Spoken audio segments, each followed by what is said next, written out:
Da nahmen die Kriegsknechte des Landpflegers Jesum zu sich in das Richthaus und sammelten über ihn die ganze Schar und zogen ihn aus und legten ihm einen Purpurmantel an und flochten eine Dornenkrone und setzten sie auf sein Haupt und ein Rohr in seine rechte Hand und beugeten die Knie vor ihm und spotteten ihn und sprachen: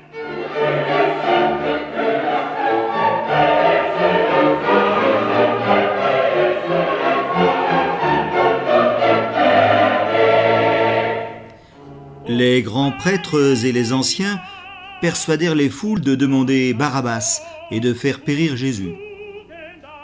Reprenant la parole, le gouverneur leur demanda: « Lequel des deux voulez-vous que je vous relâche ?» Ils répondirent: « Barabbas !» Pilate leur demande: « Que ferai-je donc de Jésus qu'on appelle Messie ?» Ils répondirent tous: « Qu'il soit crucifié !» Il reprit: « Quel mal a-t-il donc fait ?» Mais eux criaient de plus en plus fort: « Qu'il soit crucifié !» Voyant que cela ne servait à rien, mais que la situation tournait à la révolte, Pilate prit de l'eau et se lava les mains en présence de la foule en disant: « Je suis innocent de ce sang, c'est votre affaire. » Tout le peuple répondit: « Nous prenons son sang sur nous et sur nos enfants. » Alors il leur relâcha Barabbas. Quant à Jésus, après l'avoir fait flageller, il le livra pour qu'il soit crucifié. Alors les soldats du gouverneur, emmenant Jésus dans le prétoire, rassemblèrent autour de lui toute la cohorte. Ils le dévêtirent et lui mirent un manteau écarlate. Avec des épines, ils tressèrent une couronne qu'ils lui mirent sur la tête, ainsi qu'un roseau dans la main droite. S'agenouillant devant lui, ils se moquèrent de lui en disant: « Salut, roi des Juifs !» Ils crachèrent sur lui et, prenant le roseau, ils le frappaient à la tête. Après s'être moqués de lui, ils lui enlevèrent le manteau et lui remirent ses vêtements. Puis ils l'emmenèrent pour le crucifier.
Und da sie ihn verspottet hatten, zogen sie ihm den Mantel aus und zogen ihm seine Kleider an und führten ihn hin, dass sie ihn kreuzten. Comme ils sortaient, ils trouvèrent un homme de Cyrène, nommé Simon.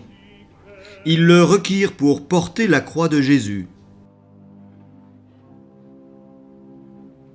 Und indem sie hinausgingen, fanden sie einen Menschen von Kyrene mit Namen Simon. Den zwangen sie, dass ihm sein Kreuz trug. Arrivés au lieu dit Golgotha, ce qui veut dire lieu du crâne, ils lui donnèrent à boire du vin mêlé de fiel. L'ayant goûté, il ne voulut pas boire. Das ist verdeutscht Schädelstedt, gaben sie ihm Essig zu trinken mit Gallen vermischet. Und da er's schmeckete, wollte er's nicht trinken. Da sie ihn aber gekreuziget hatten, teilten sie seine Kleider und warfen das Los darum, auf das erfülle. Quand ils l'eurent crucifié, ils partagèrent ses vêtements en tirant au sort. Et ils étaient là, assis, à le garder. Au-dessus de sa tête, ils avaient placé le motif de sa condamnation, ainsi libellé. Celui-ci est Jésus, le roi des Juifs. Deux bandits sont alors crucifiés avec lui. L'un à droite, l'autre à gauche. Les passants l'insultaient, hochant la tête et disant « Toi qui détruis le sanctuaire et le rebâtis en 3 jours, sauve-toi toi-même, si tu es le Fils de Dieu, et descends de la croix. » De même, avec les scribes et les anciens, les grands prêtres se moquaient. Il en a sauvé d'autres et il ne peut pas se sauver lui-même. Il est roi d'Israël, qu'il descende maintenant de la croix et nous croirons en lui. Il a mis en Dieu sa confiance, que Dieu le délivre maintenant s'il l'aime, car il a dit « Je suis fils de Dieu ». Même les bandits crucifiés avec lui l'injuriaient de la même manière. À partir de midi, il y eut des ténèbres sur toute la terre jusqu'à 3 heures.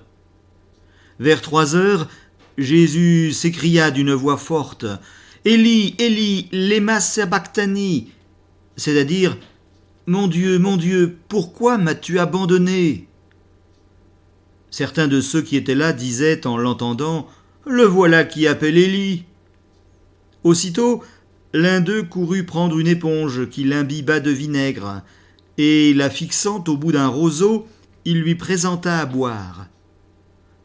Les autres dirent « Attends, voyons si Élie va venir le sauver. » Mais Jésus, criant de nouveau d'une voix forte, rendit l'esprit.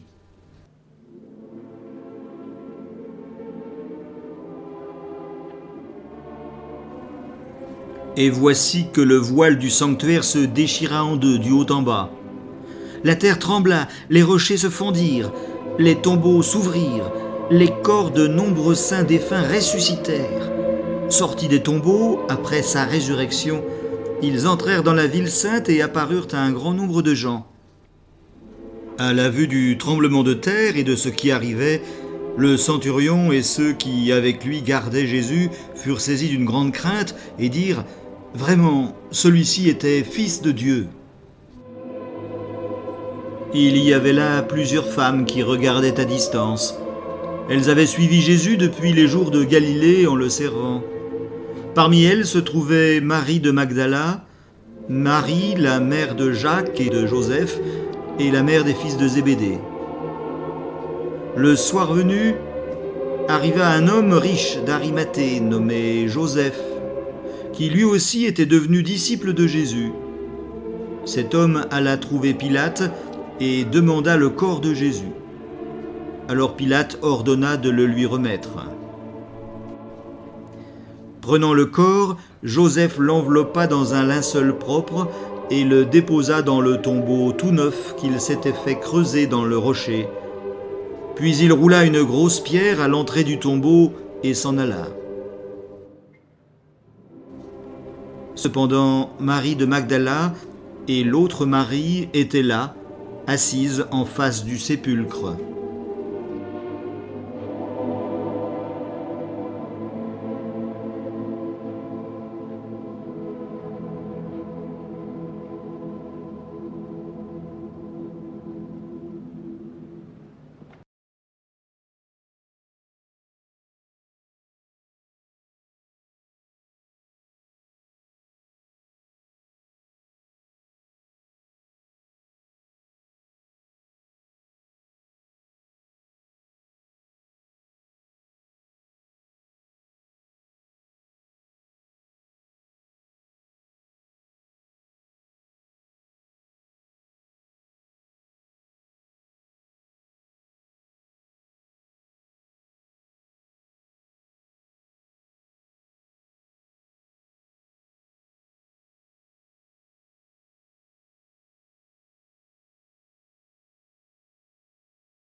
À la vue du tremblement de terre et de ce qui arrivait, le centurion et ceux qui, avec lui, gardaient Jésus, furent saisis d'une grande crainte et dirent « Vraiment, celui-ci était fils de Dieu ».